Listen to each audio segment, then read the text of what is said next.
Hey everyone, I'm Dr. Ramani. Welcome back to this YouTube channel that addresses all kinds of issues related to narcissism, narcissistic relationships, and toxic situations at large. It's my hope that the knowledge you get on this channel is validating for you, helps you understand these relationships, and move forward from them. If you're new to this channel, please subscribe.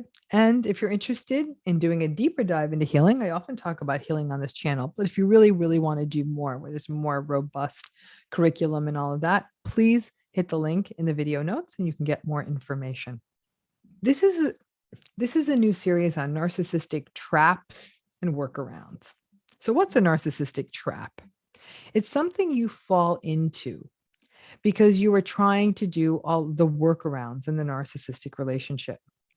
That may look like things like appeasing, reassuring, basically anything that helps you avoid the narcissistic person's rage, keep them happy, or sometimes things that you do to force yourself into radical acceptance. Not all of these things are healthy either. Each topic in this series are things that people do in good faith, believing that it may help them get out, help them stay in. But these things often back you into an impossible situation, kind of like getting stuck in the mud. So let's start with the simplest trap of all, self-gaslighting. So let's just do a brief review of gaslighting in general terms so we're all on the same page. It's a 5-step process. Step 1, the relationship has some sort of trust or expertise built into it. Could be a partner, it could be a new person you want to win over for some reason, it could be a family member, maybe some kind of person with expertise that you need to work with, or a boss. As a result, you are willing to believe them and trust them. Step 2, they start to steal your reality. That never happened. I never said that. Are you sure that really happened? I never got your text. I never sent that email. All of that can confuse you and leave you with lots of self-doubt. In step 3, they paint you out as having something wrong with you. You are too sensitive. You must be mentally ill. Is your memory okay? Have you been taking your medications? You need help. Your anxiety is out of control. Step 4, they keep repeating this process to the point where you become reliant on their version of reality because you have so doubted your own. You pretty much completely abandon yourself and your reality, and you become indoctrinated into the cult of them. Step 5, you have lost your sense of you and what you are and who you are, and to the world, because you just go along with everything the narcissist is doing now. It looks like you're in agreement with the narcissistic person and part of a united front. But we could add a step 6 to this, and it is something that people in narcissistic relationships do. The person in the relationship gaslights themselves. Maybe I'm too sensitive. My anxiety is probably really hard to live with. Ugh, I'm so dumb. It's amazing I get anything done. Let me double and triple and quadruple check that. My mind isn't that sharp anymore. That's what self-gaslighting looks like.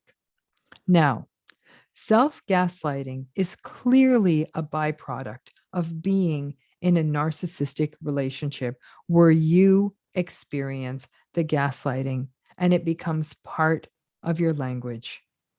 But we also need to be aware that there is another dynamic present in self-gaslighting, which is that it is a way to appease the narcissist.